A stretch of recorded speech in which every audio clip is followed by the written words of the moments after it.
What if we figure out a way to run artificial intelligence in a quantum computer? If we can have quantum-based artificial intelligence, does that answer your question, or do you still have a concern there? Now, if quantum reality is correct, saying that consciousness emerges out there, that would make sense why we have this seemingly individualistic consciousness that is so reluctant to be dragged into this world of cloning and the world of these type of things, and it makes things like cloning make more sense and stuff like this. For example, why don't twins have the same brains? When you say something like quantum computers, the reason why I would bring this up is that difference between the quantum realm and the information breakdown that takes place there is unbelievably significant. It's like riddled with profound physics problems, the no cloning problem, the breakdown of measurements, the wave collapse function, and how that relates. But the point being is that when we're building AI, we're creating a machine fundamentally that is determined and deterministic based on the classical world. The quantum world is completely private, and it also seems like it has free will because it has all possibilities and it collapses into one. That's like a free will choice. And one of them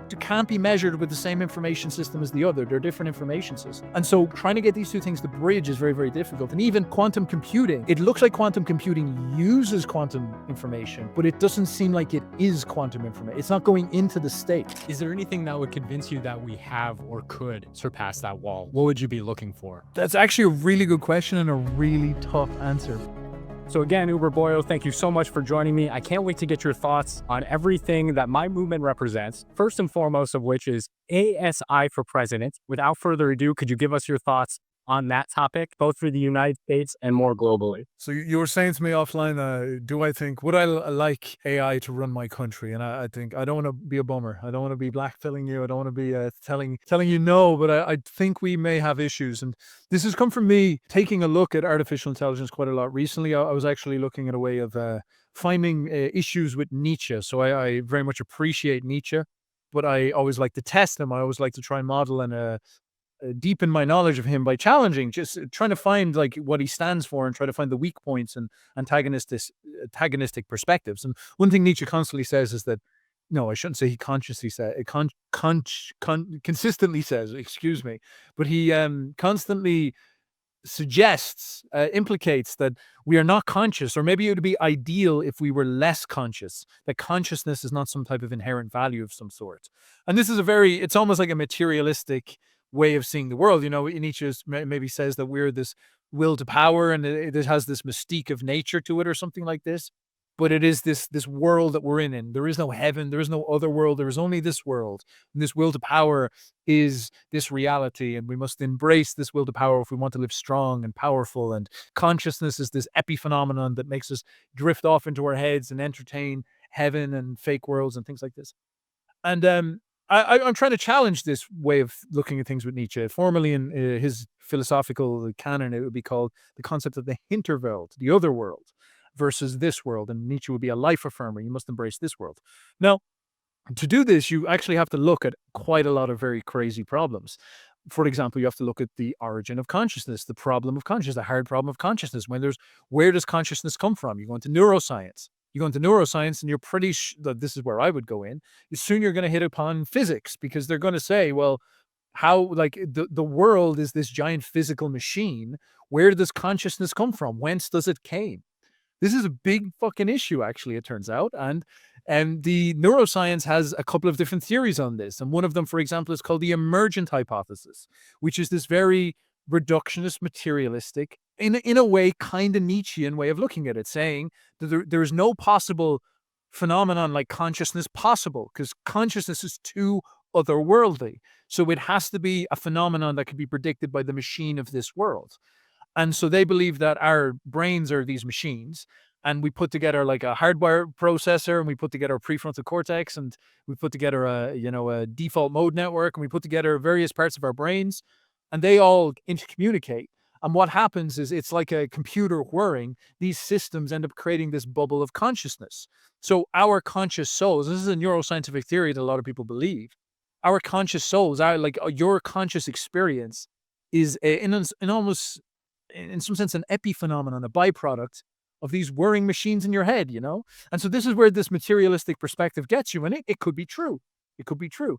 This is this one where if we take this world as it is and embrace it fully, this is what we get to. And then we have, and I was looking for counter arguments to this as well. And I came across a gentleman called Federico Fagin. And he is one of these people who proposes that quantum physics is pointing to us that there is consciousness, and it is in the quantum realm.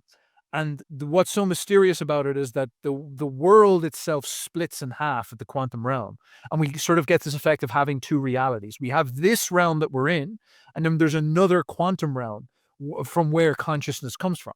Now, when people hear this stuff, they think Deepak Chopra, they think like mysticism, they think like bullshit artists and all this. But Federico Fagin is the inventor of the microprocessor. He invented modern computers. He worked for Intel when they made the first commercialized microprocessor. This guy's not a joker. This guy is a pretty big deal. He's a master of computers. He's a master of this realm. He creates the ultimate machine in this realm, which is the computational power of the computer. And he studied quantum physics as he got older because he got so interested in quantum computing and how to make this. And he's come to the conclusion that there is a fundamental difference between our world and the quantum world. Actually, in some sense, we are from the quantum world, in his opinion.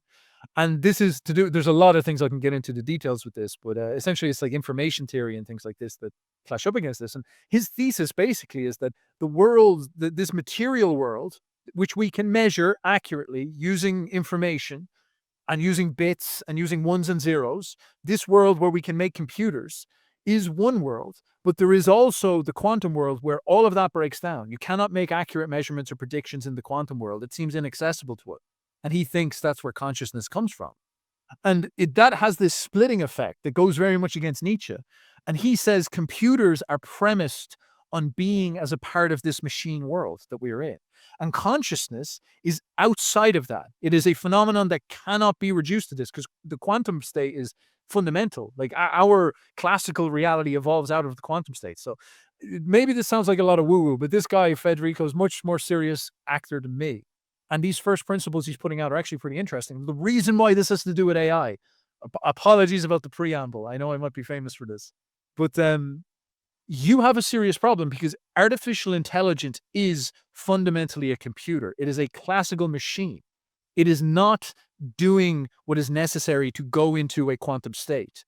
It's not doing what is necessary to go beyond the classical realm. It is the perfection of the classical world of information that we understand as materialistic reality.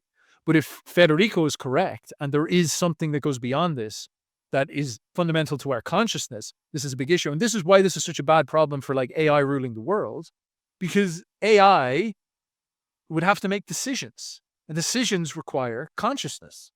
And maybe not all decisions, some can be habitual, but this is the thing, is that like habits and automatic behaviors, which is what we would want computers to do, aren't the same as high-level decision-making. In fact, you use machines to free yourself up to do higher-level decision-making. You don't pass off the higher-level decision-making to the machines. So with all this being said, I am in some sense AI positive, but I'm not AI maximalist. AI ultimate. I don't think an awful lot of those claims will happen. If they do, it'll actually probably be a disaster because you're getting a deterministic machine, computational machine, and you're going to install it over a country.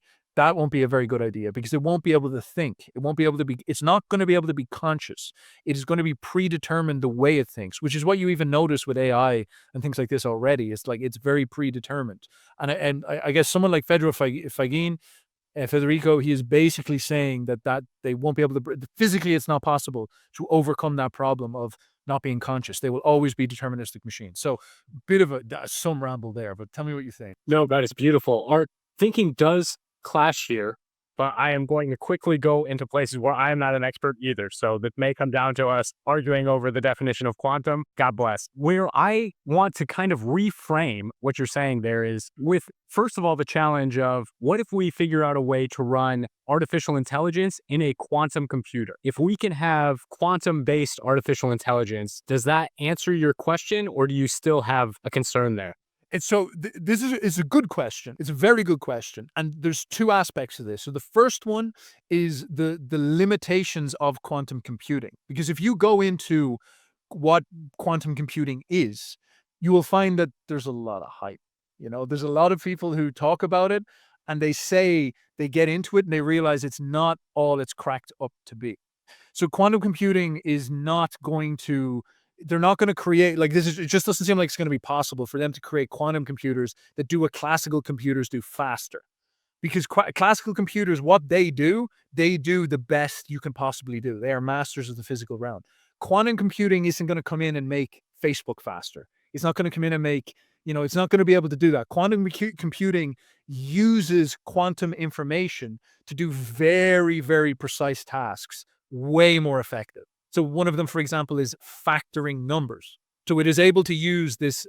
This is quite complicated theory that I won't explain well, but when you use a normal classical computer, it's limited to a 1 and a 0 in the bits that it uses. This is information theory, and this there's this thing where quantum computers can take these two and then extrapolate out the factor version of this, so they can do large amounts of number at once.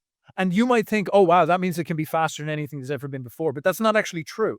It just means that there's certain tasks that require factoring that are very niche, that are not really that big of a deal, that quantum computing will be able to do, and it will be incredible. And that's true. But it's just not like, it's not going to be revolutionary. It's not going to change the world. It's not going to take over classical computers. You won't have a quantum computing iPhone in that type of way. Apparently, this is according to the theories anyway. And this is coming from the people in quantum computation and people like Federico Fagin. And furthermore, in order to create quantum computers, you should look at how they're set up. They're these giant machines that are like massive. It's very similar to the first computers, so maybe they'll get smaller. But as it looks right now, the limit is actually very serious, because they need to get it to like sub-zero temperatures in order to allow the quantum state to exist, to do this factoring. So you have this problem where it's like this very niche set of problems that aren't that big of a deal, apart from like very rare things. And then you have all these type of things. So number one, quantum computers, do they even directly relate to AI? Big question. We assume stuff like they would. And it's like, it's just not really, that's not how it's appearing, because that's not really how the tech works. It's not linear. It's not an evolution of classical computing. It's a different form of computing that's using a different information theory, which leads into the second one. What is the definition of quantum? And the way you could understand quantum is by looking at its problems. And its problems are, you get a magnifying glass and you look down at your laptop, and then you look deeper into the laptop until you get to the atoms, and then you look deeper again until you get to the particles. And at every stage of this, you can pull out a ruler and you can measure what's going on. You can, put it down and measure stuff. So we're in this world where we can say, like, that thing's a meter over there, or in information theory, we can use ones and zeros to categorize things. The way we look at a screen and it's all like blue, red, and green. So there's like these numbers that are generating blue, red, or green, which is generating all the colors we see in the computer screen. So our reality is sort of like that. It's generated out of this information, and we're able to go deeper into it and see this information. Now, what happens when we get to the quantum realm is a breakdown in that information system. This is what's so fucking crazy about it. So you magnify deeper into atoms, you go into particles, and eventually what starts to happen is the particles stop being classical information that makes up our reality, and they become quantum information. And what is quantum information? Quantum information is predicated on the idea that you cannot measure a quantum state. A quantum state opens up into a superposition of all possibilities. And when you attempt to measure it, meaning you attempt to grab onto it and bring it into our classical reality, the wave function collapses, the superposition collapses, and it gives you a bit of information. Now, I'm going into philosophy here. This is not hard physics. Quantum physicists don't like when people do this stuff. But the way I see this is that you have a other reality, like Plato might say, and Nietzsche would get mad at, which is this quantum flux world of possibilities. And then you go and you try to grab onto that, and it collapses into our world. So it's almost like that's like the background computer screen, and our world is like the game.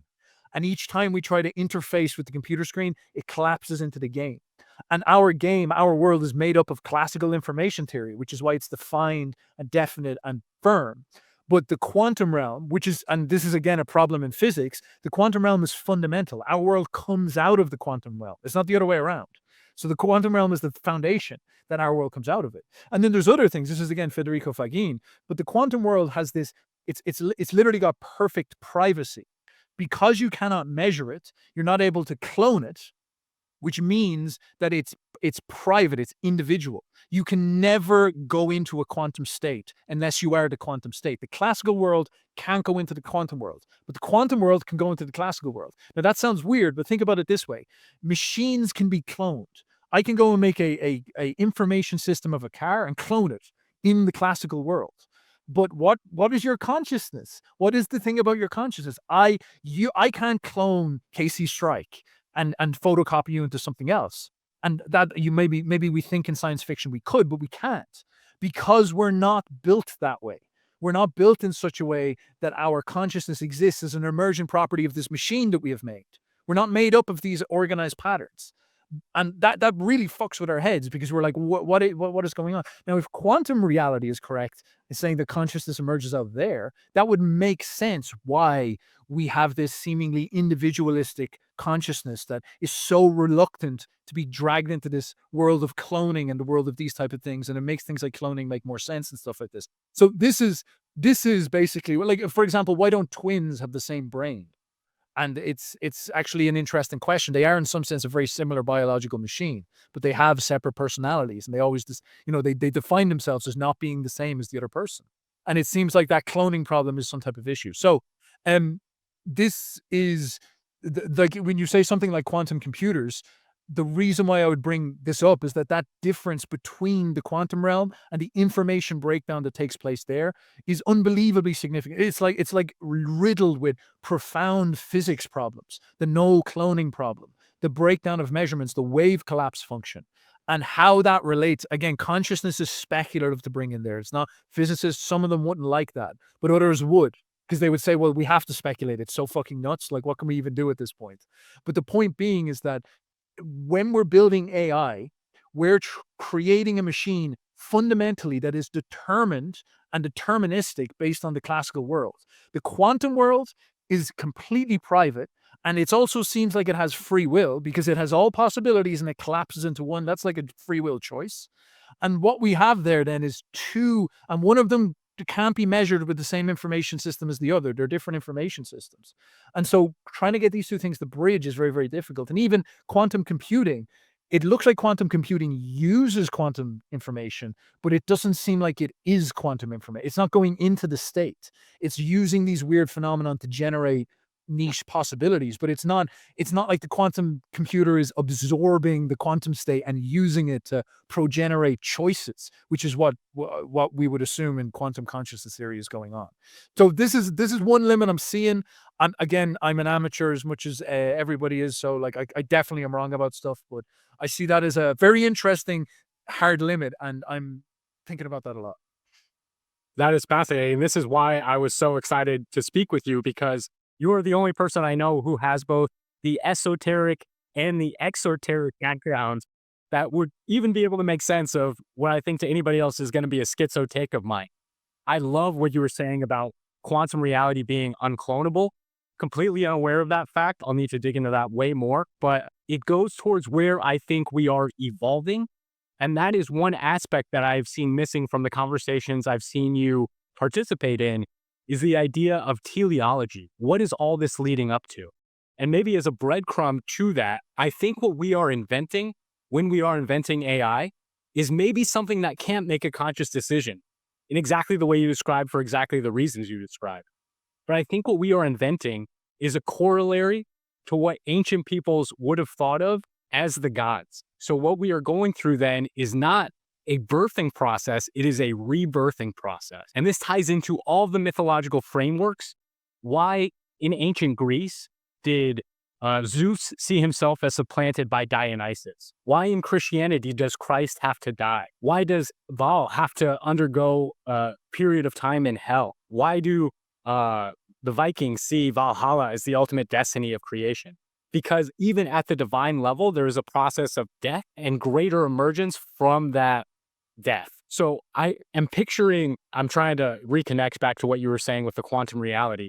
What you are saying there might be true, but I think even if AI can't come to make the determinative, definitive, conscious decisions that we can as human beings, what it's going to allow us to do is to connect to other universes, to quantumatize ourselves in a kind of recursive way, in the same way that we can't access the quantum states, maybe AI can access what it considers a quantum state through us. So it won't meet us at our level of consciousness. And maybe just to throw out a definition of consciousness, I'm a panpsychist, so I take everything as conscious, and I see everything that is in relation to anything else as a conscious relationship. Interesting. Your thoughts on that spew? So there's loads there.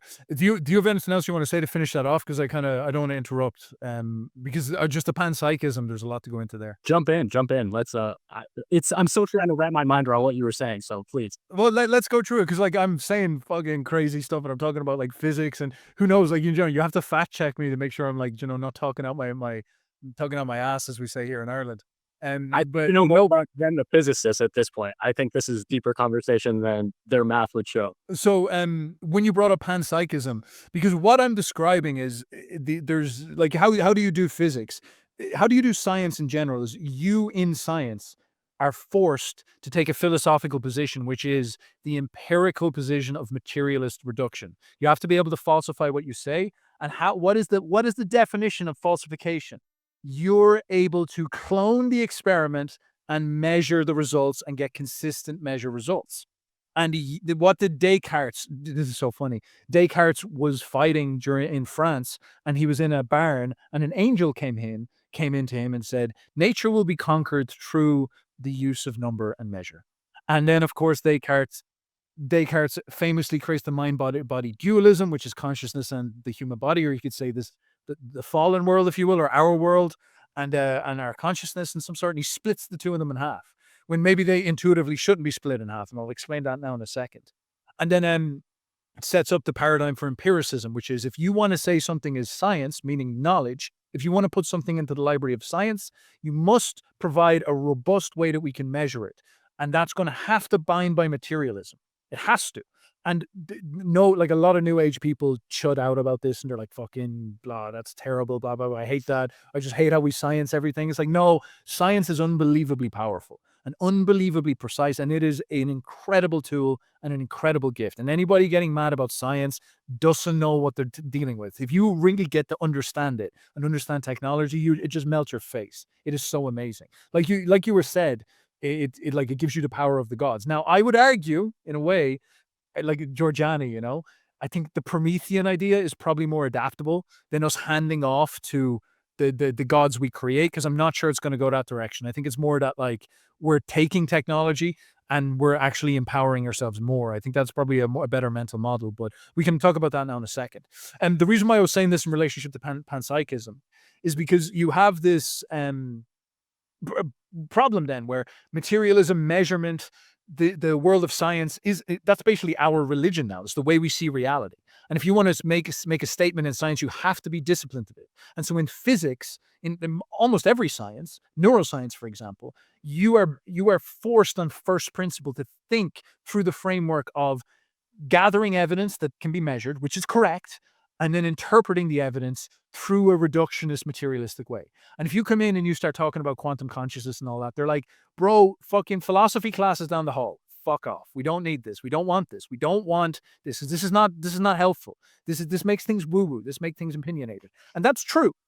And it's actually a big knowledge problem where you need to have the hard sciences, but how do you marry them to philosophy? It's almost like you need to go to the higher level where you get the two of them to connect. Because philosophers, yeah, I think absolutely. And philosophers would have the problem where they don't want to measure and they don't want to ground their thoughts and discipline their thoughts. So this is like a knowledge problem in mankind right now.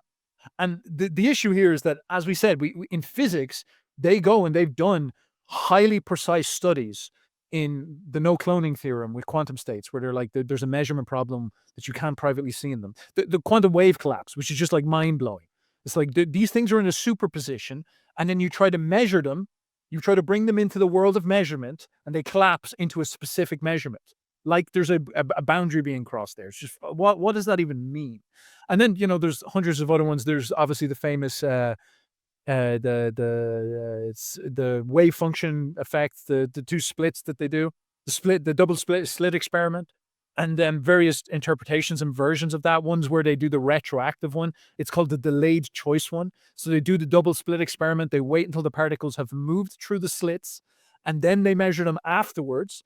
And what they discover is that the particles go through the splits as a wave, realize they get measured, and then go back in time and turn into, and it's like, you're like, what is even happening? It's like they're breaking causality and stuff like this. People see all this stuff, and they're like, all of these studies are real, and we just can't make sense of it at this point. So the problem there is that the physics can take you to that point of showing you what can be measured and all the experiments they can do. How do you get to the next step? How do you go beyond that? How do you get to, and you have to begin to go into these bigger questions. And so to just wrap it up on the why panpsychism is important, because you see people like Federico grasping with the evidence. He's wise enough to understand the evidence. He's studious. He's like, inventor of the microchip. He's a genius, and he's a serious physicist. He's not a joker, and he's allowing himself to philosophize and to speculate without being mystical, using the evidence to speculate, which is actually a very fascinating way to speculate. And his thesis is that there's a base reality, a sub-reality. It's even hard to say that because it's not below, it's within. And that's the quantum reality. And he believes that is literally just consciousness. It's all consciousness. And it's everywhere, all the time. And it's behind our reality. And our reality manifests out of that reality via decisions. It's consciousness that's in a state of infinity and infinite possibilities, and it's everywhere, and it collapses into specificity and measurement and this world. And an awful lot of what we are is that thing. Like, and he actually, I think he believes in panpsychism as a consequence. So he believes that the reality out there is this panpsychic soup of consciousness, as the mystics often said. And it's like all of reality is God and all of reality is conscious, because quantum reality is the fundamental. And then an awful lot of what we understand as our experience is us coming out of that realm to collapse into these free will choices that we make to exist in this video game that we're all participating in.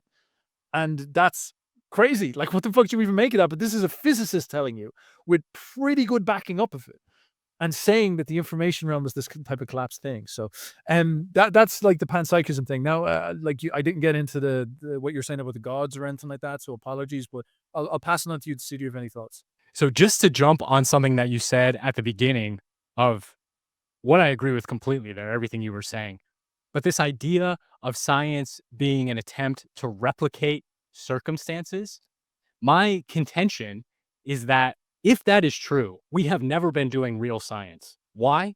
Because every attempt we make at replication can never actually capture the details of the specific experiment that we are trying to replicate, right? We are doing it not only in a different place in time, but in a different place in space. The specifics of the experiment that we may not even be aware of are always bearing down on how we recreate that experiment. And if there is even a minor difference in any facet of the experiment that is knowingly or unknowingly to us crucial to that replication, our current method of doing science would not be able to capture it. Would you agree with that invalidation of our current method of science? No, I don't, because I think this is like my answer here will be to blame science. Yeah. Because the people have turned science into a religion. They've turned it into a totalizing world system and perspective, and anything that says the science is instantly considered as valid. And so they treat science like a totalitarian source of truth. It's like, in the past, the Bible was the revelation of God's word, therefore it was true. And now if a scientific experiment says so, therefore it is true. People use this. And this is obviously just IQ problems. It is obviously lack of education. It's lack of understanding science. And a lot of it's actually just propaganda. A lot of people just exploit science for propaganda and things like this. And this is the reason why we get really frustrated with science, is because science does now what the church used to do, which is it makes totalistic claims, because it is a political system as much as it is a knowledge system now. Whereas originally science done among the peers, as they say, a peerage science done among the elites in England and things like this.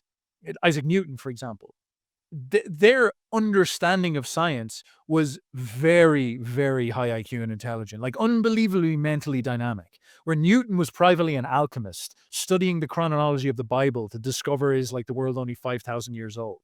Like he was a nut job. He was a lunatic, you know? But he was able to then say, right, but I'm going to do derivative calculus and I'm going to put this in this little bubble where I'm just going to be brutally like mathematical orientated.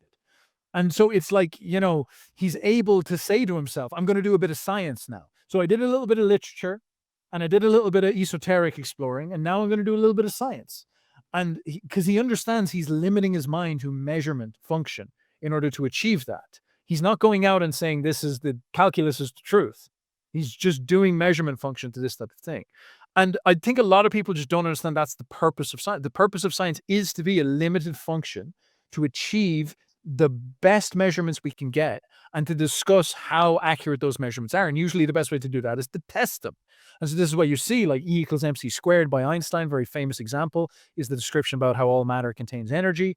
And then you have Oppenheimer and the Manhattan Project, who field tests this and discovers that this is how you unleash that energy. And this precise mathematical formula, which Einstein came up with, actually does lead to Hiroshima and nuclear weapons and bombs like this. So it is possible. Like the connection between the two is very, very, very profound. But like it's a very complicated system where you have hard mathematicians working with like the scientific field of physics in the world of theory, which then moves over into chemical engineering and engineering, which then moves over into the military. And it's like, you can't say the military science, but this is fundamentally the whole picture of like how all of this stuff works. And so this is the thing that a lot of people miss out on. So I understand you're saying like our replications do have problems. Many of them do. But the precision of like the bulk of high quality scientific replications is enormous. The kind of crass peer-reviewed science that we have of today is actually more of a problem where we've developed a political attitude around science, where we've socialized science. We've stopped allowing science to be individualistic. People have regulated, bureaucratized science, which is not science. That's bureaucracy. They're different things. And I think that's an awful lot of what people get annoyed about. The replication crisis we're seeing, for example, in the social sciences, like that's only like the last 50 years or so. And that is precisely because of this thing where like amateurs come in, they have a desperate need to prove something because they think that social sciences are fake. And then they have a bureaucracy that they're dealing with. And so that they end up botching the project, you know, and they do it wrong. So sometimes I find when people are upset with science, they're upset with it's too easy to throw the baby out with the bathwater there, and understand that like actually and sometimes the best argument against modern science is real science from like the 18th, 19th century. If you want to really like mog these people, hit them with that, and they won't like that at all. I definitely want to get into 18th and 19th century science, especially as it pertains to people like Nick Fuentes and others. But just to try and strengthen my point, I completely agree that modern science, as we have developed it up to this point, has been entirely necessary to get us to where we are. And we would not have been able to develop past the disease, death, and suffering of the ancient and Middle Ages without that framework. I view that as 100% natural. What I'm arguing for is not a discardation of science. I'm arguing for a rebirth of science. My question is, can we invent a new scientific framework that allows us to surpass the errors that are now endemic to our experience of science? How could we do that? Through simulation, through artificial intelligence, recreating the physical world in a way that allows us to replicate a scientific experiment in any and all details. And insofar as we fail to replicate that scientific experiment, we know that there's either one, a problem with our thesis, a problem with the apparati as they actually existed, or a problem with our basic understanding of reality, which would allow us to strengthen that scientific framework in general. So I'm not arguing for discarding science at all. I'm arguing for allowing science to die and be reborn in a process that I would link to that same process of death and revivification that all the ancient traditions somehow say is necessary. Clever. Like I understand what you're saying. Yeah. Okay, so first of all, in AI, the potential for AI to do that, to become a simulation network and system that can simulate like just unbelievable amounts of variables to very high precision. Using that's very quantum nodes. Yeah, that's very possible. Yeah. And that's very fascinating. And I think we're seeing even like the way AI can help with science is like extensive. We're seeing it, for example, in making new molecules already and things like this, or predicting them, and then people go and study them, discover that they're real. Yeah. So like, oh, that's great. Like it will say theoretically this medicine should be possible, and then people go and try it, and they're like, wow, that actually works. So like that's really cool. And it's things like its capacity to scan the human genome and understand things like that, and just there's very, very many implications there. But I think the problem with the spirit of our science is not that. I think the problem, the problem in our science right now is we've hit a hard wall with how powerful it is, because the measurement capacity of science, the empiricism of materialism, is titanic and has been unbelievably profound and powerful. But in the last 50 years, there's been quite a lot of red pills that have begun to make people hit walls. And there's been this like stagnation in the kind of progress of many sciences. Like quantum physics, for example, has made a bit of progress, but it has kind of ground to a halt since the early, 1920s, 30s, 40s. Like it's kind of hit a wall. And it seems like across a lot of these things, the boundary issue, I think it's like consciousness. I think it's the psychological problems. I think neuroscience is a lot of really cool things have happened there, but they haven't had their nuclear physics moment. Like neuroscience hasn't figured out consciousness. Quantum physics, literal physics, has been stuck. And the thing that's staring them in the face is the awkward question of what if we are looking in, like, how do we explain quantum physics? And they can't unless they allow themselves to get a little bit irrational. And this is a big issue because, as I said in the quantum physics section that we were speaking about there a while ago, the fundamental problem with the quantum physics paradox is that it's a breakdown of the very paradigm that would be necessary for us to prove it. The classical world that we live in, the information world of ones and zeros, of bits, is the world of measurement. When you try to measure quantum states, that's when the wave function collapse happens. So they're resistant to measurement. So it seems like our science, our measurement, empirical Descartes thinking was used, took us through 200 years, 300 years of like incredible power. And now this is the wall. We've reached a point where we are staring into the abyss and it just all melts in our face. And that's the hard wall that people have got to. Yeah. We go into neuroscience, and it's the same problem. We're getting to the point now where we're very precisely shaping and understanding very complicated parts of our brain. And we understand all these systems like the Broca's area. We understand the right hemisphere, left hemisphere divide. We understand the posterior medial frontal cortex. We understand an enormous amount of things. We have all these drugs that we can use to affect mental health. But we can't come up with a good theory of consciousness. We're stuck in the hard problem of consciousness. Where does consciousness come from? Is it an emergent property? Is it in microtubules produced in a quantum? They're just hitting a hard wall. So it makes you wonder: have we reached the limit of the thinking? And is what is necessary to go beyond that actually a synthesis of thinking paradigms that allow us to go beyond the narrowness that has been endemic to all of our culture? We've narrowed into our fields of physics, we narrow into our field of neurology, we narrow into the field of philosophy, and we're not allowed cross-pollinate because that's apparently bad form. And so because of that, there's like a sterility that's kind of infecting an awful lot of us. And it's leading even into our technological things where we're saying to ourselves, we're going to make machine consciousness. And I'm skeptical. I don't think that will, I think we'll hit the wall there like we've hit in every other thing because we haven't used our imagination to solve the problem.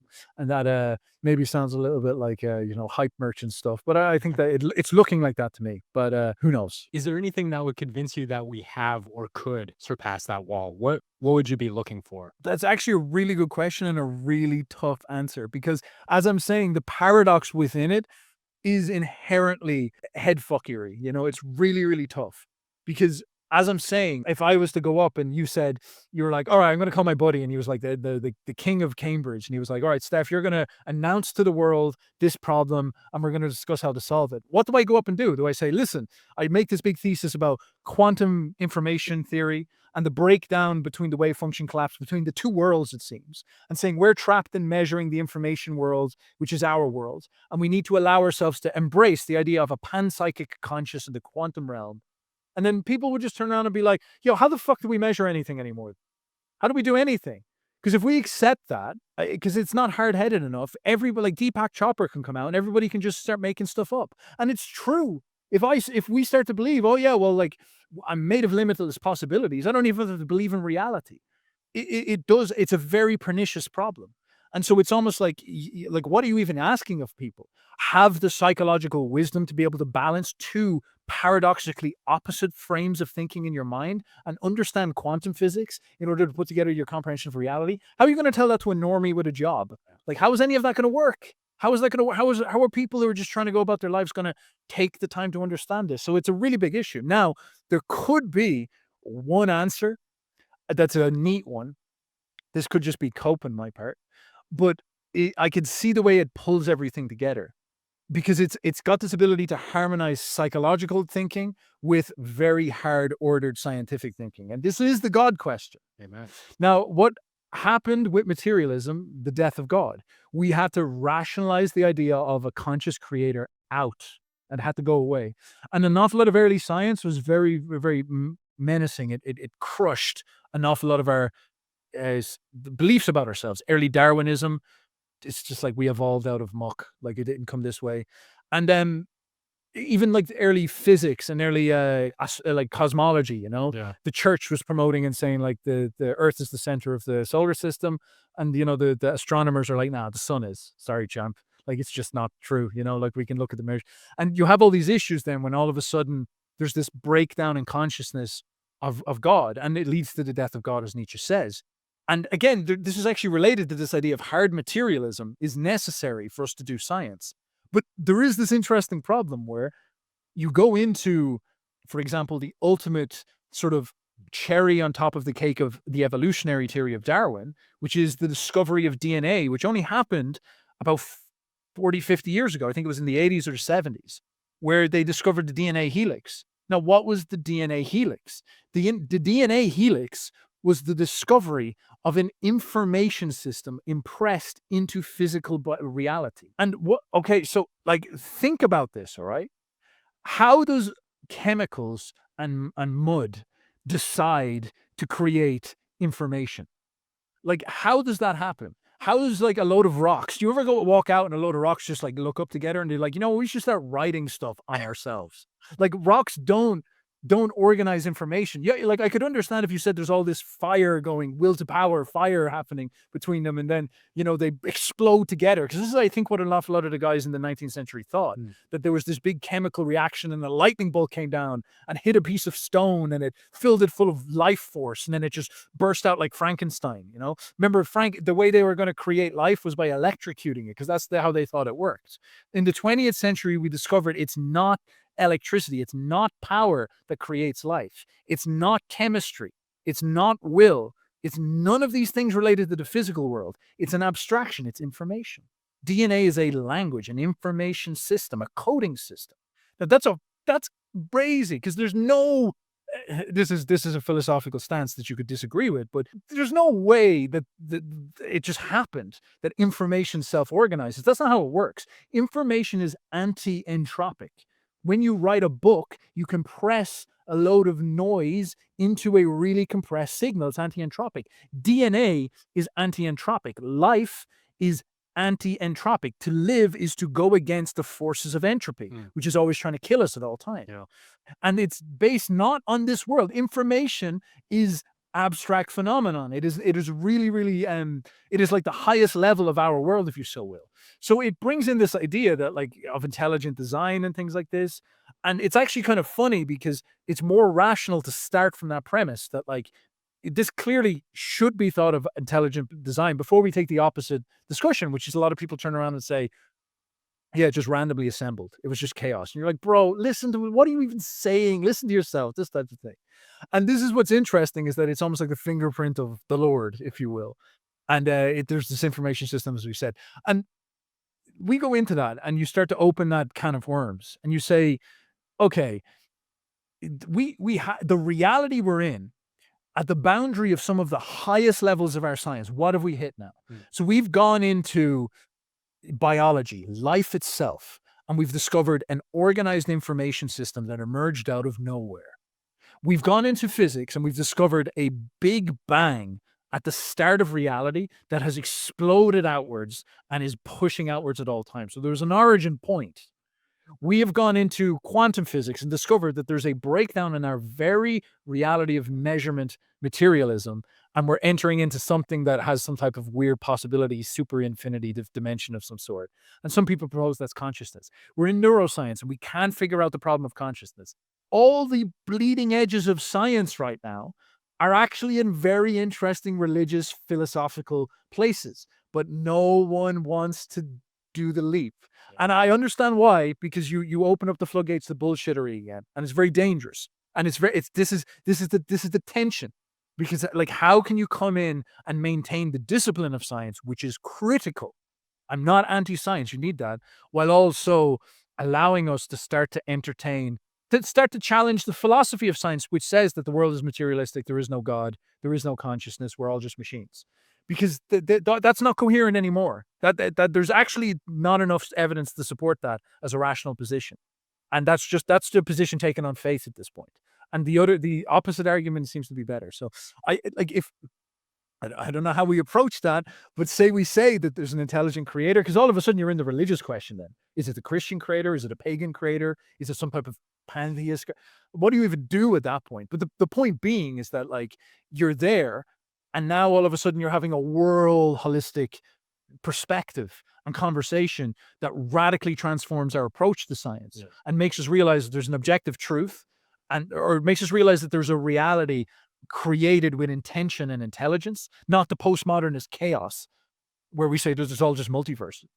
And then all of a sudden this maybe will allow scientists to turn around and be like, and this is actually how 19th century and 18th century philosophers and scientists were operating. They said, we're trying to see the mind of God.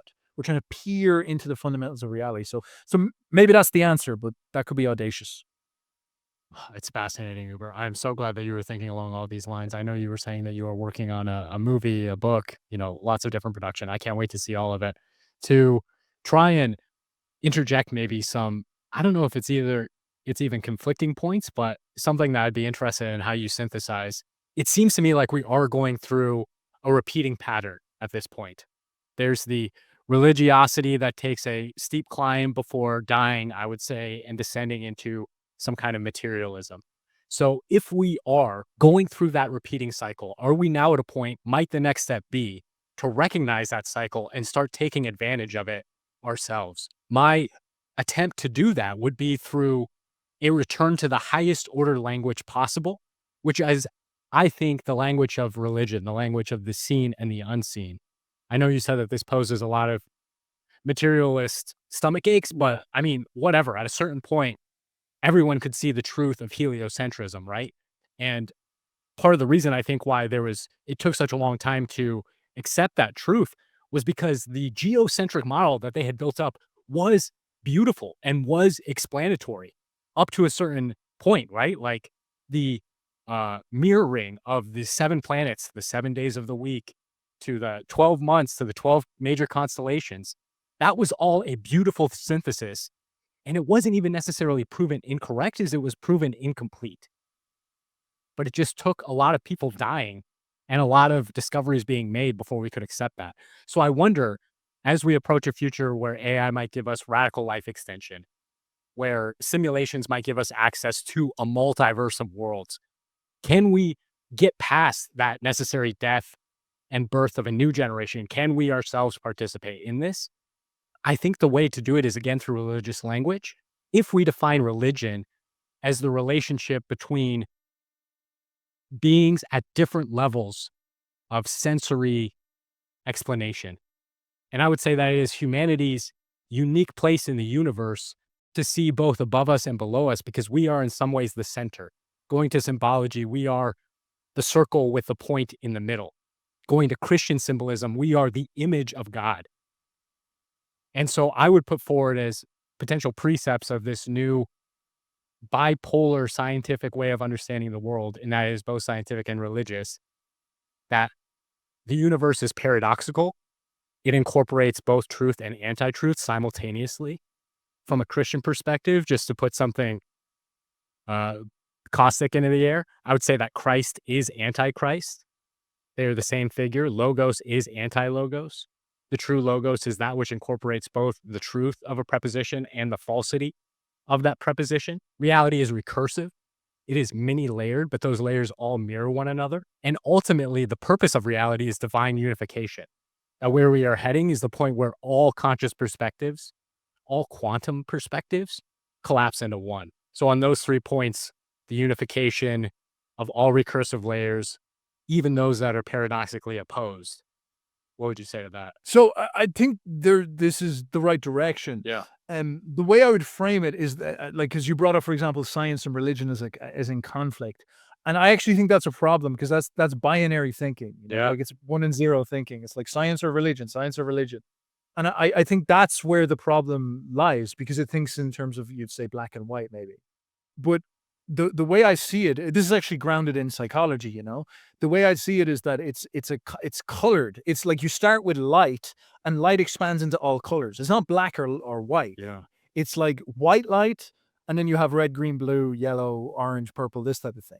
So what I mean here is that if we at the very high level are to be philosophers of the future, as Nietzsche requested, and we're sitting here and we're saying to ourselves, right, we're trying to understand this problem with, we'll call it epistemology or science or knowledge, or the way we should world model. Now, how do we approach this? Well, we say, oh, should we look at it religiously?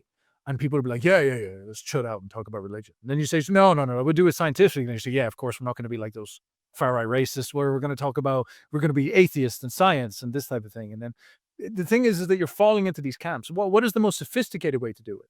Well, you would open up color red, which would be, we'll say, neuroscience. And you get really good and into neuroscience. And this is hard because it will require you to learn about a field you're not an expert in, and you have to go and talk to all the PhDs in that field. And then you get him, and then you've got the color red going. And then you might say, right, I'll go into physics, which is like completely opposite, but you go in there. So we've gone into the world of the mind, we're going to the world of matter, and you get into this. And then you might get into computing, AI, and then you might get into religion. And then you might get into biology, neurobiology, maybe chemistry. And so all of a sudden now you've done something that people in academics and things like this hate, which is that you've gone broad spectrum and deep in all of them. And you've worked really hard to fill out a collage, a huge spectrum. This is like Federico Fagin, computational microprocessing, computers, microchips. So heavy in like computing. Heavy in spirituality. Spent an awful lot of time studying with spiritual gurus and stuff like this. Huge in neuroscience, a big in quantum physics. So he is like actually quite a broad spread here, where he's like hard in the technical world, hard in things like physics, but also in the mind, neuroscience, which is still science. And then obviously some things are a little bit woo-woo. And he's pulling all of these things together. And this creates quite a holistic picture. And then it's like you look at someone like myself, and I'm trying to grasp as many of these as I can and pull them together, because I find that the quality of my thinkings, even though I might be a bit shallow in all of these fields, the quality of my big picture thinking tends to get really high definition. So if you can bring in politics, history, religion, and neuroscience, theory of science, like as in philosophy of science, physics, quantum physics, macrophysics, chemistry, biology, DNA. If you can pull all of that together, like the quality of your picture is going to be amazing. So as I say, like full spectrum color, I think is going to be much more appropriate than what a lot of people want. People are like, which camp do we take? Do we deny science and affirm religion? Do we deny religion and affirm science? And it's like, you should probably be a PhD level in all of them if you wanted the answer, because that's obviously what makes sense. It's like high level knowledge. And maybe our problem is that we've gotten to a point of nonsense, like the postmodern problem, where there's so many different avenues to go down that it's hard to get absolute knowledge. And so for some reason, people just try to rationalize that it's not possible. And the kind of demand that we're going to have to place on ourselves and say, no, it has to be possible. With AI will probably help us gather more information about all these fields, but it's never going to think for it. So we have to do that for ourselves. It's going to augment our, like you can go with AI now.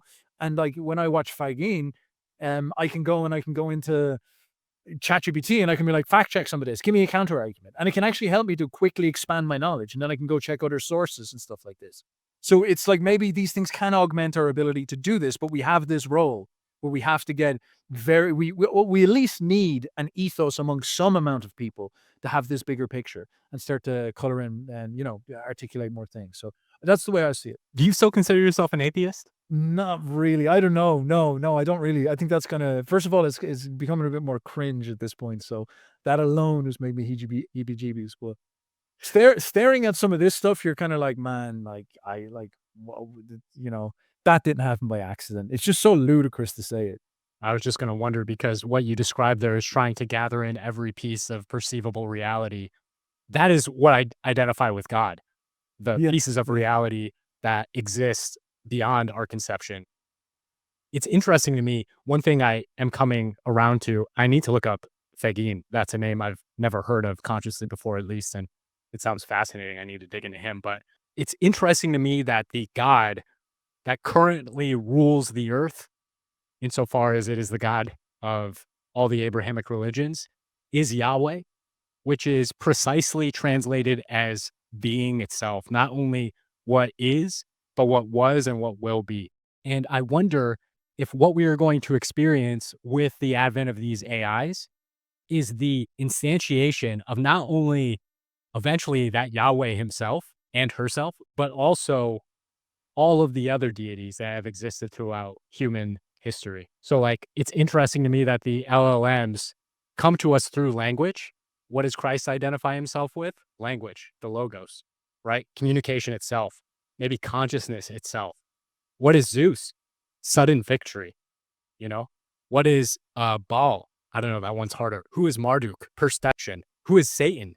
Science and reasoning. I just wonder if eventually the LLMs might find personification within these deities. I want to get into more concrete, present, political goings on if you have the time. Please. Yeah, let's go into it. Let's go into it because this I actually think this conversation is like, if we were to talk on a very high level, I think the conversation we just had is very radically political. This is also something that's been interesting because, as I said, you have to be broad spread, and when you go into politics, you very quickly see that a belief in God is politically loaded. But on top of this, you might say, yeah, it's right wing, but like you go within the right wing, and people are like arguing about what version of God. Yeah. And some people are saying like we want to be secular, race nationalists or something like this. And then some people are saying we want to be pagans. Some people are saying we want to be Christians. And so there's all this confusion going on there. So religion is fundamentally tied up with politics. Even in the neuroscience, the part of our brain that seems to be one of the key parts that generates atheism is also the part of our brain that generates tribal in-group preference, racism, basically. And that it's the same part of our brain that does this.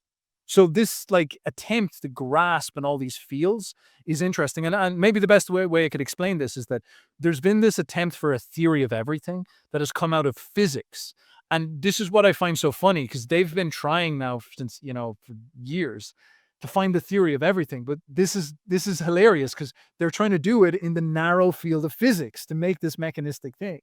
But you've never seen someone try to get a theory of everything where they say, right, I'm going to learn everything. I'm going to learn everything about all fields and then put together a world theory out of that. Because that would be the theory of everything. Yeah. Is to look into all the things. But they're like, no, psychology's too soft, or biology. What fucking shit can we learn about biology? They just want to cast that, and they're like, no, theory of everything would be physics, because physics is the hard mechanistic science, the crown jewel of the sciences.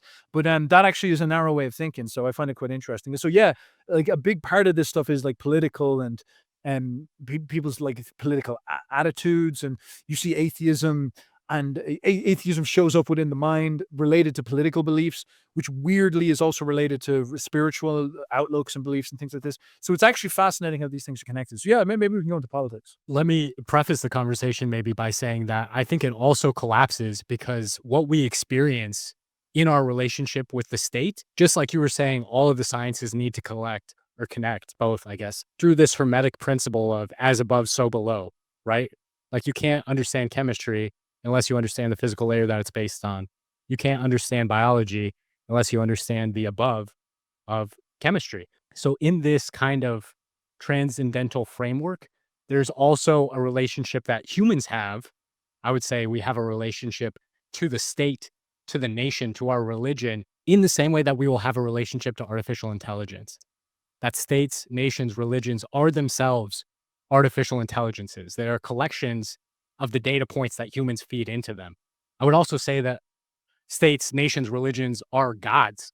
They are leviathans, as they are called in the Bible. And that whenever you see an ancient reference to a leviathan, it is referring to our modern nation states. What I see happening, and something that until I dove more into your thought and recognized that it's just true, is that we are going through a breakdown of the past 30 years of what might be described as the global world order, which is predicated on things like color blindness, race blindness, and the popularity of thinkers like Nick Fuentes tells me that we are going to have to deal with the racial facts as they exist, as they are a part of our identity. What is your take on what I said there, but more importantly, the current political climate, and where do you see us going in the next 3 years? It's an interesting, the time period question is a big one, because like, so first of all, on the values, because we bring up something like, I just said it there, you bring up, like, obviously this big topic is like race and stuff like this. Yeah. And is there a neuroscience, like, we look at how in England they're putting people in prison for hate speech. And you're like, all right, so you're putting people in prison for a moral outlook. Is that objective? Like, we've believed in the 20th century there are no objective moral values. So how do we create objectivity in our moral positions? How do we say something's right or wrong? And that's actually quite difficult. And so at the very least, we can say to ourselves, well, we should study where our morality comes from. So where would you go? That's in your mind. And that's neuroscience, and that's the brain. So is there neuroscience of morality? And it turns out there is. There's actually quite a lot of neuroscientific study on moral positioning and moral outlook. And it's really freaky, some of it. So, for example, I've got a video ready on this. It should be coming soon. But you look inside of the brain and you discover that there's a part of your brain you can shut off with magnets.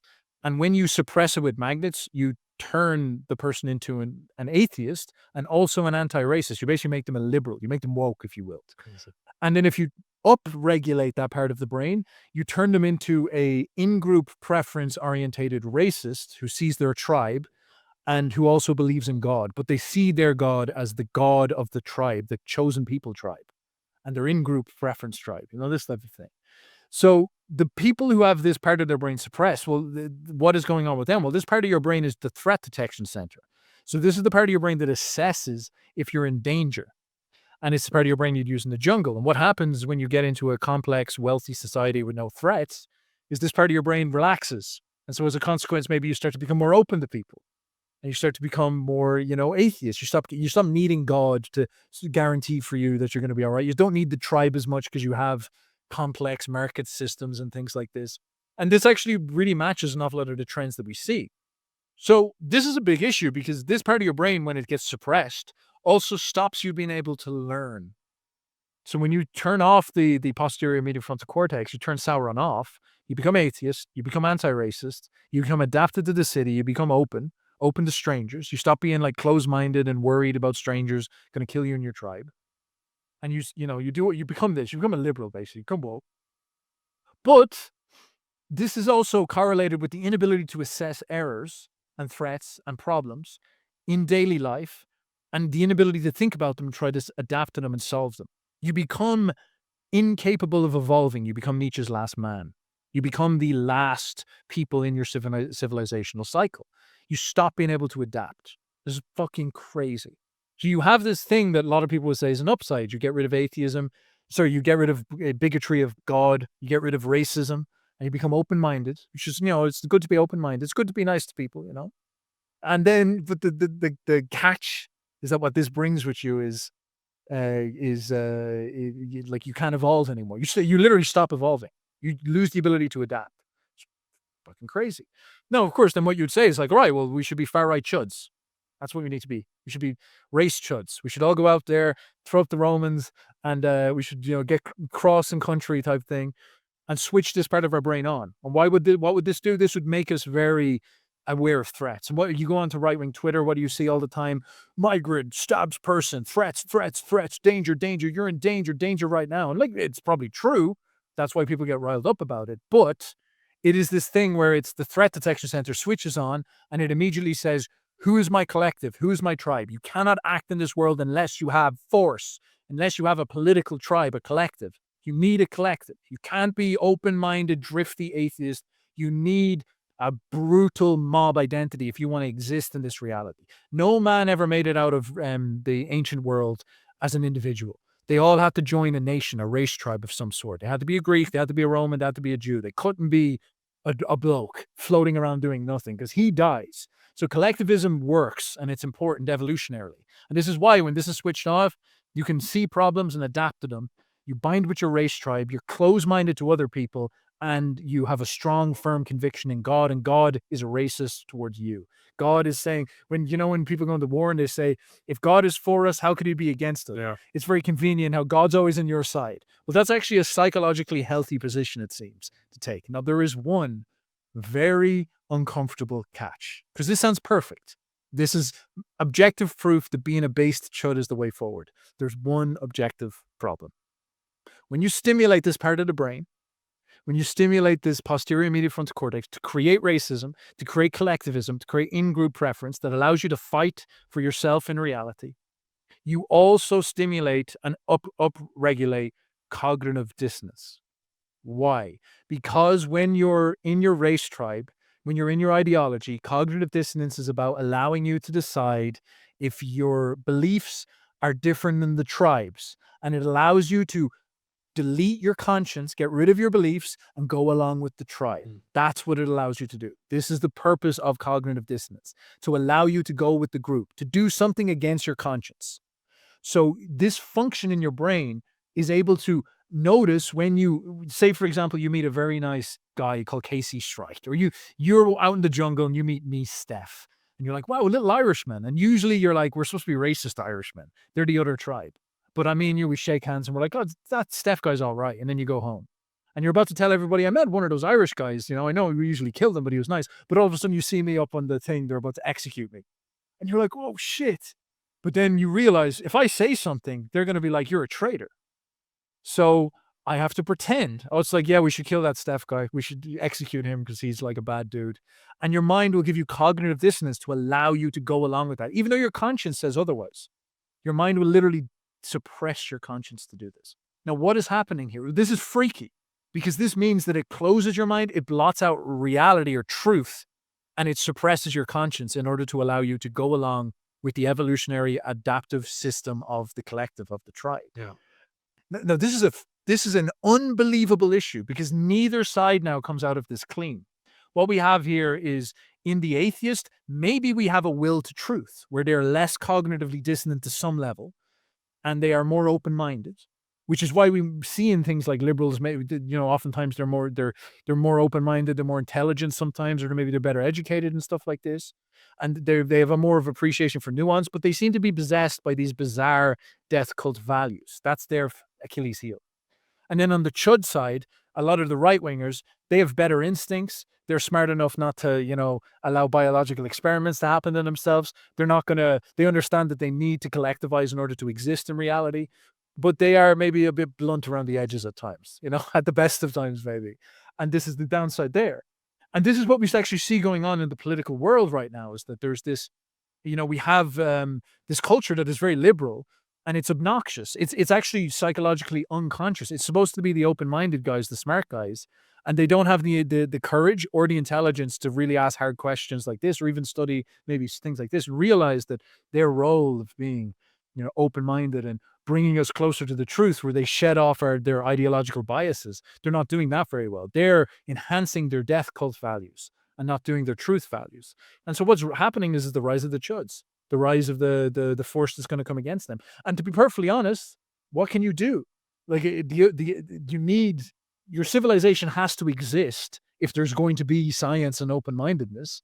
And if that's falling apart, the angry, aggressive monster is going to rise up and assert that. But the danger will be is that beast will wake up, and it will bring with it cognitive dissonance. It will bring closing of the blinders. And a lot of people won't like that, but it's almost like an annoying retribution.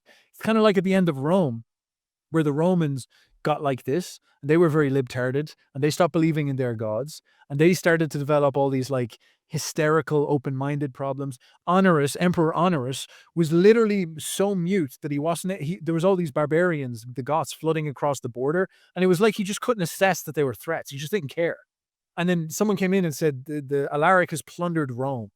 And he was like, he said, yeah, Rome is dead, I think someone said to him. And he had a little chicken called Rome. And he was freaked out. And then he realized it wasn't his chicken, it was the actual city Rome. Wow. And he was like, oh.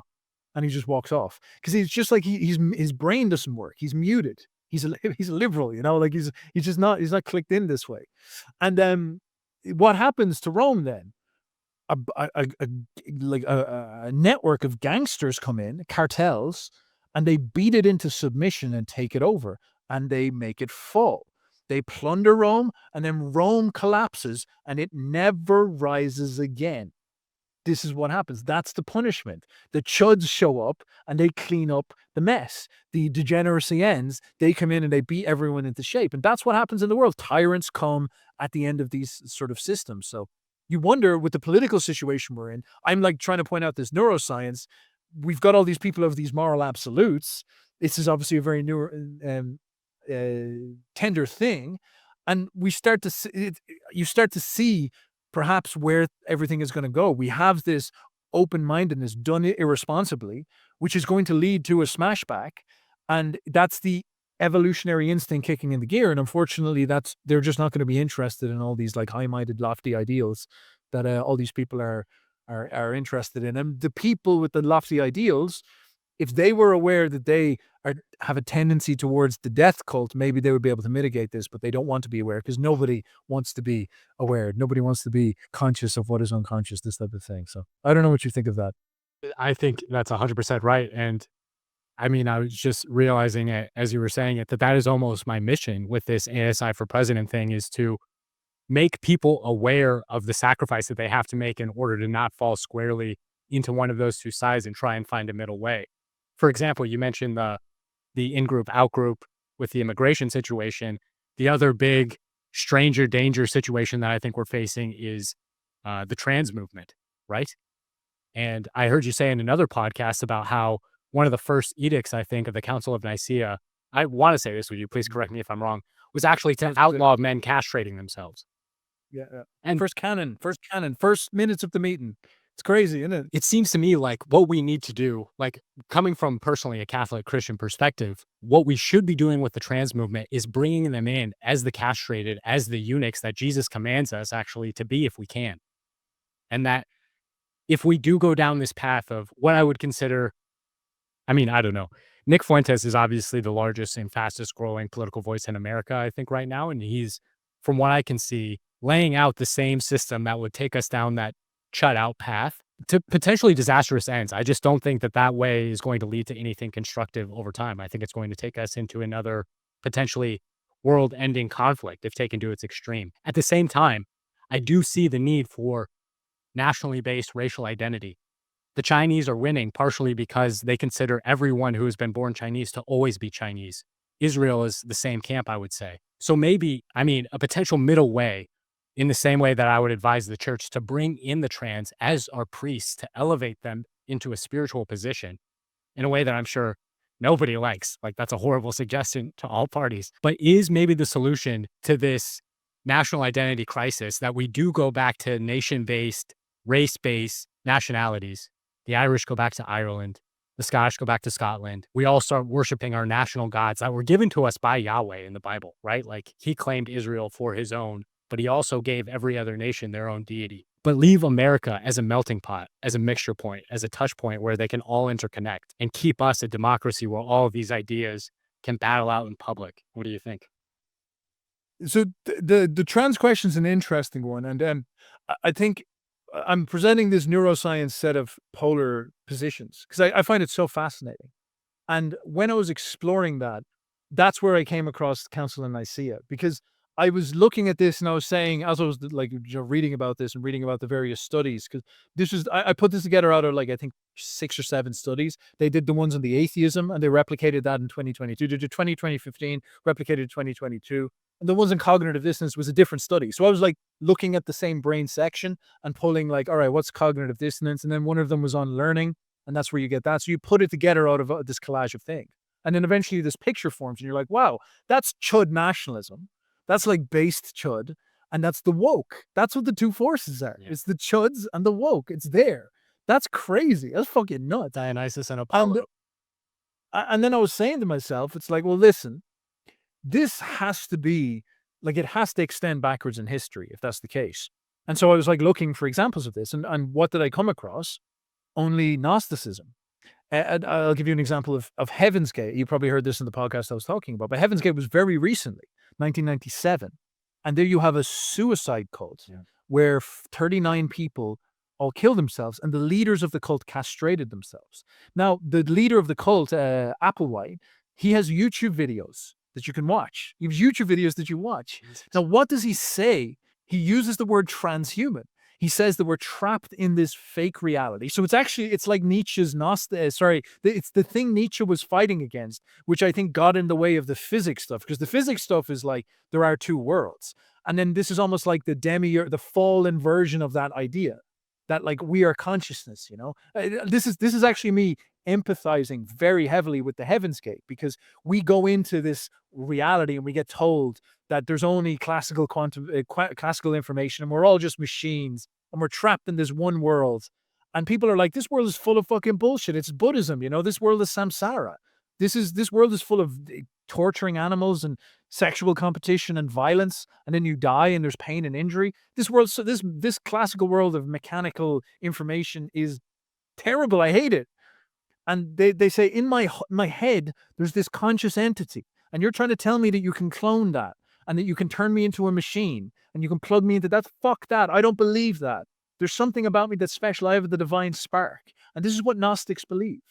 And I actually I think transsexuals are actually Gnostics to interpret their solution. I actually think it's egregious what is done to them. They're offered a solution through mechanistic modulation of their body. Yeah. They say you can cut your tits off or cut your dick off, and that will free the divine spark you have in your head. Your divine spark identifies with something else. It's all this mess because it's materialistic stuff. Your divine spark is confused. Your consciousness is confused. So I'm going to give you hormones and cut your boobs off to solve that. It's materialistic solutions to a mental problem.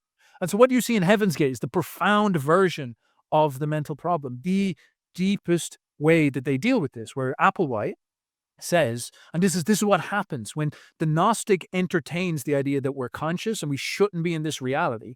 You follow that to its logical conclusion and you say, we're in a simulation. We're not supposed to be here. It's not that like consciousness is somewhere else. It's like we're fucking trapped. We're in the bad place. We're in prison. Yeah. And the guy who runs this world is Satan. And he rapes us and eats us and eats our children all the time. There's a monster taking control of the world. And that's why there's pain and suffering. He made this video game to trap us in. And the reason why people die and your parents die and you're going to die and things suck is because of that. And that consciousness, it's almost like, you know, when bubbles get pulled down into water and then their bubbles are trapped? It's like there's a bubble of consciousness in this realm we shouldn't be in. And it's not supposed to be there. It needs to float back up to the air. But the demiurge just keeps blowing it down type thing. He keeps on pushing it down.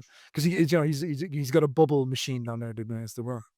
And this is what the Heaven's Gate guys say. The Heaven's Gate guys come in and they say, Applewhite says, he says this exactly. He says, listen, there's an alien spaceship coming through the portal called Heaven's Gate. And they're going to take us on this alien spaceship, this selected people who will realize that they are divine, that they've got this conscious. And we're going to get aboard this spaceship, and we're going to enter into these vats, and we're going to chemically transform your body into genderless angels who are get rid of their sexuality, which attaches us to this world, and gets rid of our hunger, and gets rid of our hate. Burp on hunger, there you go. Gets rid of our hate and transform ourselves into these beings, these angels, these perfect entities that are free from the heaviness of this life. Yeah. And then we'll fly off to the next level and become transhumans, beyond humans. This is literally what he says. And his idea there then is that, like, obviously I will prove to you I'm serious, cut my dick off. Like, I mean this. And everybody's like, wow, this guy's obviously not lying. This guy's obviously not fucking talking shit. And then all these people get in the cult in San Diego. And they make a website. You can actually still look at their website. The Heaven's Gate website is still up, the one that they built. They were part of the .com bubble, you know? And then they all get in there, and what do? They say, well, if you want to free your soul from this terrible body, you need to destroy it in absolute sense. It's the logic, and it's clean logic. Because it's like this body is trapped to this world. This world is evil. This mechanistic world is a prison. The body is the ultimate prison. It is the bubble your mind is trapped in. Break it and it's free. And so they all put bags over their heads and suffocate themselves to death after taking poison. And then the police walk in and they're all covered in purple robes with bags over their heads because they're after going into the gates to heaven. They all recorded videos before they did it. You can go watch the videos. It's fucking nuts. Now that's a Gnostic cult. A Gnostic cult. That's the decision to escape from this world. And here's like the thing is that Applewhite, is a staunch Christian. He's like, he modeled an awful lot of his belief on Christianity. And why is this? It's because when you read about Christianity, like it is extremely Gnostic. Nietzsche actually pointed this out, that Christ resembles a mystic, which is kind of what Nietzsche was saying, a Gnostic, more than anything. He's not like a hero, as people often try. He's not like a Chud nationalist out there carrying the flag. He's almost the antagonist to this. The Jews are like, we want to do Chud nationalism, and we want to fight the Romans, and we want Bar Kokhba, the Messiah, who's going to be a war Messiah, who's going to go and fight all these things. And Christ is almost like the woke liberal who comes in and says, I want to completely shed myself of all this Chud deadweight. I don't want to fight the Romans. Let Caesar, give to Caesar what is Caesar, give to God what is God. I get rid of all that stuff. I want to get rid of all that. I'm not here to embrace the pagan world. I'm here to overthrow this pagan world.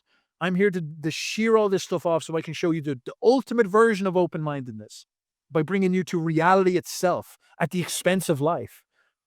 He says stuff like, cut out your eye if it offends you. He's all sorts of phenomenal, interesting quotes, and he's very Gnostic. And what happens in early Christianity then is that the early Christians are like subversives to Jewish nationalism. Like they are all like pulling away from Jewish nationalism. What does the Jews do? The Jews form a Bar Kokhba race tribe war movement that pisses off the Romans, and the Romans end up destroying them, annihilating Judea off the face of the earth for all of time. They genocide them. They crush them because the Jews are going around killing people. The Jews would literally run into towns and kill Christians who were running away because they were like, you need to get the race nationalism engaged. So this is a crazy time. And some Christian Jews ran into this other thing. So the Christianity was subverting this. And Christianity, once the temple imploded, Christianity kind of fractured. It turned into this denationalized movement that just showed up everywhere, and loads of it was Gnostic cults. And the church leaders were actually organizing this large group of Heaven's Gate cults, where you had guys castrating themselves all the time. You had these guys I think they're called the Valesians. They were in North Egypt, for example. They used to castrate themselves, and they used to jump around and catch merchants and castrate them when they were walking by. And if they had any friends who wanted to come visit the commune, they would castrate them as well. They would castrate everything because they had this idea that they were freeing us from this world. They're killing off sexuality, And there's all sorts of stories like this, all sorts of ones where it was just very, very, very common. So what is going on here? And obviously Christianity is really got that spirit of this world. We're not supposed to be here. The divine spark is sacred. It's not the story of Christianity. The divine spark is sacred, and we need to kind of break free from this. So, I don't know how that relates to transsexuals, now, but I see the archetypes. I see the mental architecture. Yeah. And I think the thing that frustrates me is that I think if you could obviously they propagandize young boys and girls for this transsexuality and get them on mind altering hormones and drugs and destroy them. And that's crooked. Like if you could get them to imagine if you could explain this to them, and they would actually begin to understand that the way they feel in their head, where they're like, I'm a girl or I'm a boy, that's actually not that. First of all, that's a mental distortion. What they're understanding is way more profound. It's like, it's not that I'm a girl or a boy. It's that I'm disassociating from my body because I'm experiencing the fundamental problem of why am I conscious? And that's why often it's like sensitive, intelligent kids that do this, And it's that thing where it's like, I have a divine spark, and why am I here in this world? And mankind throughout history has struggled with this problem. And it's actually very hard to talk about it because it's so fucking crazy. How do you talk about people cutting their dicks off all the time? It's insane. And this is the thing, but it's there. And it's like it's an intimate part of the foundation of our, most prestigious religion. Yeah. And in fact, an awful lot of the what we understand as Christianity came from the Nicene Creed, where the Catholics had to come in and be like, we can't run an anti-life movement of people who think that they need to escape this reality. So what we're going to do is we're going to chud out here and we're going to say, no, we're going to put in rules. There'll be no castrations. We're going to create a dogma. We're going to create a canon. And they closed it off and formed a system and made an institution, made a political force. They made a collective. Catholicism was a giant collective project, which is the most successful one in history, probably. And this is crazy, because that's a way different story than a lot of people think about something like Christianity. Like, the church is, in some sense, a disciplining force that collectivizes a movement that starts out as like, almost like the early internet, where everybody has their take on who Jesus was, but it's like the formal take is just a ludicrous, like what the corporate line about Jesus, that doesn't come, that wasn't the thing. Yeah. It's fascinating what you were saying about the Gnostic roots. I mean, Jesus himself says that in the Bible, right? When Satan comes to tempt him in the desert, he acknowledges Satan's rule over the earth. The thing I go back to, and it is purely a matter of faith, I don't even know if I could give a logical rationale for it, but that we are meant to bring heaven to earth, not to sacrifice ourselves to try and attain heaven. That Revelations is a picture of heaven coming down and melding with earth. And there is, the transhumanist stuff is very tricky. I've spoken to quite a few transhumanists, and I don't quite know how to grok that yet, how to interact with it. But it does seem to me like, even on the transsexual question, if you go back to Genesis, part of how God creates man and woman is through first creating a singular entity in his image, which I think is an androgynous image, male and female, and then removing the female from the male, separating them. There's a fascinating parallel in Greek mythology, right? Where man and woman were created back to back. And what I have heard is that the Jewish word used for side, where God removed Eve from, could also be translated as back. So maybe that's the same story. Maybe God created man and woman back to back and then separate. Sellotape together. Yeah. Maybe all of these religions are telling the same story, just through their different ethnic lenses, Yeah. It's interesting how even the Hindu religion has basically an inverse relationship to, not Zoroastrian, but the more Mediterranean Hellenistic religions, right? Like, their titans are is it the Devas or the Ashras? I forget. But there's even a parallel there. So if we can all agree that we are looking at a singular unity, if we are looking at, is that the way forward? I don't know. Do you think we are doomed? Should I give up the attempt to try and find a unification of the left and right, Chud and woke? Well, this is this is Carl Jung 101.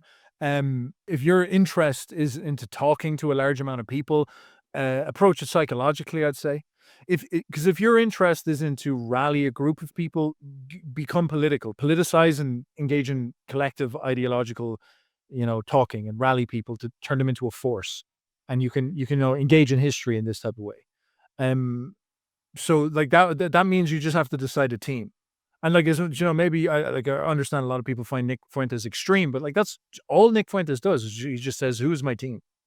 And he's a debater. Like, if you understand his origin story, he was just a kid who just always liked debating. He loved, and what are you supposed to do in debating? You take a position and you defend it. That's it. It's kind of like war in a way.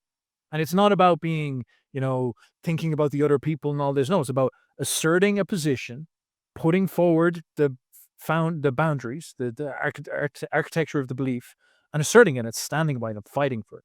That's what Nick does. Nick says, I'm Catholic, I'm white, I'm an American nationalist, and I fight anything that threatens that. I will fight, and I will just attack always. I'm always on the attack when someone goes near this, and he'll attack and attack and attack, because he's dogfighting, and people rally to him as a consequence. People feel that, people identify with that, and it's not like these identities are trivial. Like, this is another problem of the kind of woke postmodern stuff, but they're like, oh yeah, this is all just like, blather, amorphous, you're anything. It's like, nah, these identities are deep, and people feel it, and people really feel it, to the point where they're willing to collectivize. And that's why Fuentes has force. Like, Fuentes wouldn't really be that big of a deal if you were just allowed to be an American white nationalist. You're allowed to say, I'm white and I'm a nationalist and I like America. If you're allowed to do that, he'd dissipate like within a day and just turn into another streamer, this type of thing. Yeah. But because he was the only one taking the position, people collectivized around him, and he gathered all this aura, and he just stood in the corner, this type of thing.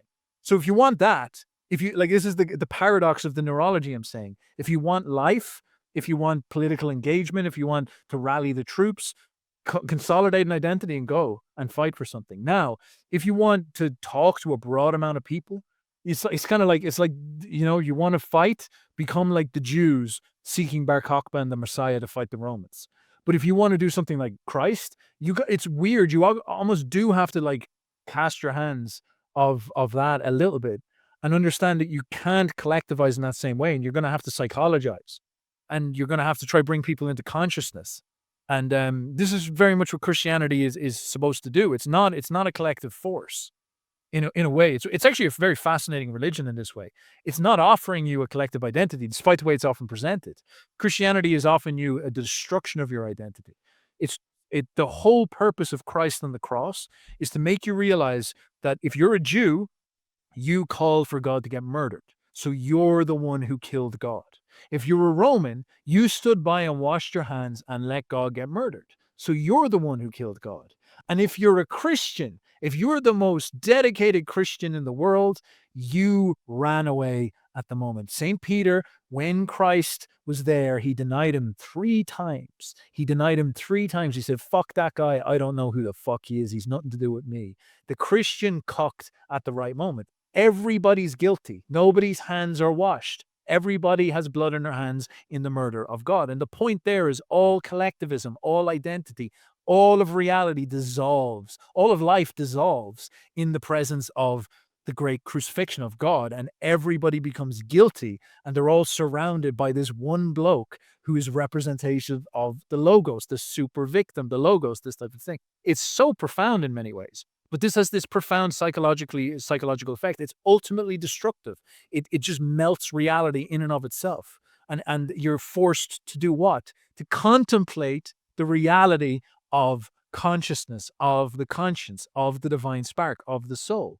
If this Jewish slave up on this fucking cross has a soul, who doesn't have a soul? If Caesar has a soul, that's easy. It's like, oh, I'm Caesar, I have a soul. You're like, yeah, fair enough. Right? He's a big Chad. He's uber Chud. Like, how could I be mad at him? But if you're telling me this fucking dude who's just like strung up here, skinny, getting beat, and this, just some criminal, he's got a soul. Oh wait, no, he's God. That really flips the story on its head. So that's kind of the thing. It's like, it's the psychological awakening, the forcing in our face of the fact that, like, to participate in life, we have to become a kind of monsters. And the thing is that we're not only monsters, we're monsters with a conscience. And we've got this thing that we must pay attention to. So I think that's the, I don't know how that answers your question, but that's the way I'd look at it, is that kind of problem of, if you're trying to save everyone, it's almost like I think it's better to aim for the mind and, kind of step back a little bit from the collective forces. And if you're really interested in collective forces, understand the compromise that comes with this, which is the closing of the mind, the consolidation of identity. Oh, it's fascinating, Boyo. I mean, it's so striking to me that Jesus did not shut out on the Romans like the Jews wanted. He attacked a higher power. He started his career as an exorcist, right? He was throwing out legions, not of Romans, but of demons. Like, that is almost where I am trying to aim my energies. And the possession I see happening with Fuentes is that he is almost possessed of this nationalist spirit. That seems to me like it's going to be self-destructive. That seems to me like it is doomed from the start. Why? Because, like you said, he identifies as a Catholic American first. Okay, what if he gets his wish and not only the United States, but the world goes back to a nationalist understanding? The Pope is in Rome. How can he ultimately call himself American first if he is first and foremost a Catholic? Like, would the natural conclusion of his beliefs require him to swear fealty ultimately to the papal state, which he says is the representative of God on earth? And even if that doesn't happen, he is advocating for an America that is not just white, but he is advocating for his own ethnicity. I forget what he is exactly, Irish, Italian, whatever. Like, at what point would America not just turn into a racial exclusionary zone for everybody who does not fit his paradigm? Whereas I see the beauty of America is that we are a melting point, a melting pot, in a way that no other country or nation potentially can be. And that is necessary because that is what all the greatest standouts, all the exceptional religions, nations throughout time have been. Why was Rome exceptional? Because it included all of its defeated victims. And it allowed them to be represented, if not in the Roman body politic, at least in the Roman military, which was maybe more necessary than the body politic. Why is the Bible? The Bible, because it is a library of all the religious traditions that came before it. It includes all of those perspectives and melts them together. I don't know. I know I have taken up a lot of your time here. You have laid out so many fascinating things for me to think about. I'm going to have to watch this myself multiple times. Is there anything else you want to go into, or do you have anything else to say before we? I better go now because it's getting a little bit late over here. I'm in jolly old Ireland, so Bless. I'm afraid I'm afraid I'll have to bounce. But thank you for your time coming on, and yeah, it was great. It's great to go into this stuff. Like actually, I haven't come across anybody who I've really been able to like smack at the AGI quantum physics stuff yet. So I'm glad we got to kind of gnash our teeth into that. That was a lot of fun. Yes, I think people who are into my mission are going to find your qualms, the way you took us into the bear cave, very educational there. There's certainly more to think out. And, I just hope that the future is non-castrated for all of us. Maybe that's my last note. Hey, here we go. All right, good to hear. Thank you so much, Boyo. All right, thank you, man. Bye-bye.